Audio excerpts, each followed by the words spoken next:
കരവാളൂർ വെഞ്ചേമ്പ് നിവാസികളുടെ ഏറെക്കാലത്തെ ആവശ്യമായിരുന്നു കൃഷിഭവനു വേണ്ടി ഒരു പുതിയ കെട്ടിടം.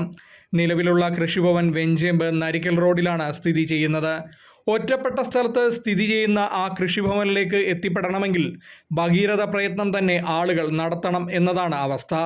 അതിനാൽ നാട്ടുകാരുടെ നിരന്തരമായ ആവശ്യം മനസ്സിലാക്കിയ അധികൃതർ പുതുവീട്ടിൽ ചിറയ്ക്ക് സമീപം കണ്ടെത്തിയ സർക്കാർ ഭൂമിയിൽ പുതിയ കൃഷിഭവൻ നിർമ്മിക്കുന്നതിനു വേണ്ടിയുള്ള പ്രവർത്തനങ്ങൾ ആരംഭിച്ചു. ഒന്നാം പിണറായി സർക്കാരിൻ്റെ കാലത്ത് VS സുനിൽകുമാർ കൃഷിമന്ത്രിയായിരിക്കുന്ന സമയത്താണ് പുതിയ കൃഷിഭവൻ കെട്ടിടത്തിനായി 44 ലക്ഷം രൂപയും സ്മാർട്ട് കൃഷിഭവനു വേണ്ടി MLA ഫണ്ടിൽ നിന്നും 25 ലക്ഷം രൂപയും അനുവദിച്ചത്. ഇതിനിടയിൽ കരവാളൂർ പഞ്ചായത്തിൽ നിന്ന് ഇടതുമുന്നണി അധികാരത്തിൽ നിന്ന് മാറി. ഇവർ മാറി 2 വർഷം കഴിഞ്ഞപ്പോഴായിരുന്നു കൃഷിഭവനു വേണ്ടിയുള്ള പണികൾ ആരംഭിക്കാനുള്ള നടപടികൾ വലതുപക്ഷം ആരംഭിച്ചത്.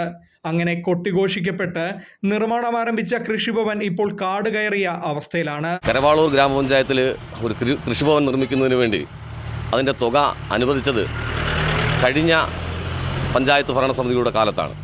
അതായത് ഇടതുപക്ഷ ജനാധിപത്യ മുന്നണിയുടെ നേതാവായിട്ടുള്ള സഖാവ് വി രാജൻ ഗ്രാമപഞ്ചായത്തിൻ്റെ പ്രസിഡൻ്റായിരിക്കുമ്പോൾ ആണ് 44 ലക്ഷം രൂപ ഈ കൃഷിഭവൻ നിർമ്മിക്കുന്നതിന് വേണ്ടി അനുവദിച്ചത്. എന്നാൽ ഈ ഭരണസമിതി വന്ന് 4 വർഷത്തോളമായിട്ടും അതിൻ്റെ വേണ്ടുന്ന വിധമുള്ള 4 വർഷക്കാലം കൊണ്ട് ചെയ്യേണ്ടുന്ന പ്രവർത്തനങ്ങളൊന്നും തന്നെ ചെയ്തിട്ടില്ല. ഏതാണ്ട് 44 ലക്ഷം രൂപ ടെൻഡർ അടങ്കൽ തുകയുള്ള ഈ പദ്ധതി നിർമ്മാണം ഇപ്പോൾ ഏതാണ്ട് നിലച്ചമട്ടിലാണ്. ഏതാണ്ട് കഴിഞ്ഞ മാർച്ചിൽ 2 ലക്ഷം രൂപയ്ക്ക് ഇലക്ട്രിഫിക്കേഷന് വേണ്ടിയുള്ള ടെൻഡർ കഴിഞ്ഞു. ഏതാണ്ട് 8 മാസത്തോളം ആകുകയാണ് ഇപ്പോൾ.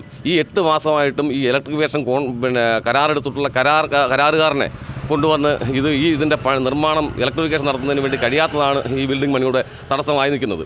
ഈ 44 ലക്ഷം രൂപ ആണ് പഞ്ചായത്തിൻ്റെ ഫണ്ട് വെച്ച് കഴിഞ്ഞ ഭരണസമിതിയുടെ കാലത്ത് ആരംഭിച്ചതെങ്കിൽ ഇപ്പോൾ ബഹുമാനായ പുനലൂർ MLA ശ്രീ PS സുബാൽ ഇടപെട്ടുകൊണ്ട് സ്മാർട്ട് കൃഷിഭവനാക്കാൻ 25 ലക്ഷം രൂപ ഈ കൃഷിഭവന് വേണ്ടി അനുവദിക്കുകയുണ്ടായി. അതും ചെലവഴിക്കാത്ത നിലയിൽ കിടക്കുകയാണ്. സ്മാർട്ട് കൃഷിഭവനെ സംബന്ധിച്ച് 25 ലക്ഷം രൂപ അനുവദിച്ചെന്ന് പറയുമ്പോൾ സിവിൽ പ്രവർത്തനങ്ങൾക്ക് സിവിൽ നിർമ്മാണത്തിന് 18 ലക്ഷം രൂപയും 2 ലക്ഷം രൂപ ഇലക്ട്രിഫിക്കേഷനും ബാക്കി വരുന്ന 5 ലക്ഷം രൂപ ഓഫീസിൻ്റെ ഭൗതിക സാഹചര്യങ്ങൾ മെച്ചപ്പെടുത്തി സ്മാർട്ട് കൃഷിഭവനായി അവലംബിക്കുന്നതിന് വേണ്ടിയാണ്.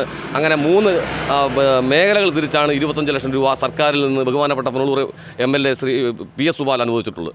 ഇതെല്ലാം നിർവഹണം നടത്തേണ്ട, നടപ്പിലാക്കേണ്ട, പൂർത്തീകരിക്കേണ്ട പഞ്ചായത്ത് സമിതി ഇതിനകത്തൊന്നും യാതൊരുവിധ ശ്രദ്ധയും ചെലുത്തുന്നില്ല. വരുന്ന ആളുകളിൽ ഇടതുപക്ഷ മുന്നണിയുടെ നേതൃത്വത്തിൽ വലിയ സമരങ്ങൾ പഞ്ചായത്ത് ഭരണസമിതിക്കെതിരെ ഈ വിഷയങ്ങൾ ഉന്നയിച്ചുകൊണ്ട് നടത്തുമെന്നാണ് ഈ അവസരത്തിൽ പറയാം.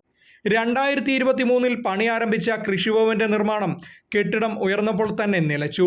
കഴിഞ്ഞ 1 വർഷത്തോളമായി പുതിയ പണികൾ ഒന്നും തന്നെ ഇവിടെ നടന്നിട്ടില്ല. കെട്ടിടത്തിൽ വൈദ്യുതീകരണ പ്രവർത്തനങ്ങൾ നടത്താനായി ടെൻഡർ വിളിച്ചിട്ട് 6 മാസം പിന്നിടുന്നുവെങ്കിലും അതും പാതിയിൽ നിലച്ച അവസ്ഥയിലാണ്.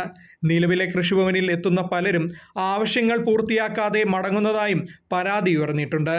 പുതുവീട്ടിൽ ചിറയ്ക്ക് സമീപമുള്ള പുതിയ കൃഷിഭവൻ കെട്ടിടം എത്രയും വേഗം പണി പൂർത്തിയാക്കി പ്രവർത്തനം ആരംഭിക്കണമെന്നാണ് ജനത്തിൻ്റെ ആവശ്യം. Fox TV news, Punalur.